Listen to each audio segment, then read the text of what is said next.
Phoenix ang tawag dyan eh. OMG yung ating ilaw. Teka nga. Ayan.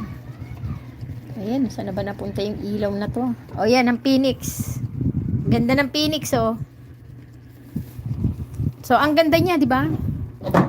Phoenix ang kanyang style, oh. Ang haba. Ang laki. Yung Phoenix, hanggang dito yung ano niya, yung buntot niya, oh. So, magkano bili ko dito sa Phoenix style na to na ano, na parang ano, design? 162 from Temu. Pero, nagsisi nga ako eh, kasi sa ano, sa Shopee, ano lang siya eh, 100, parang 138 something lang siya eh, sa Shopee. Pero, since sa Temu ko siya binili, 162, mas mahal sa Temu, ano. Kaya yung mga nag-iisip dyan, bumili kayo sa Temu, OMG. Wag na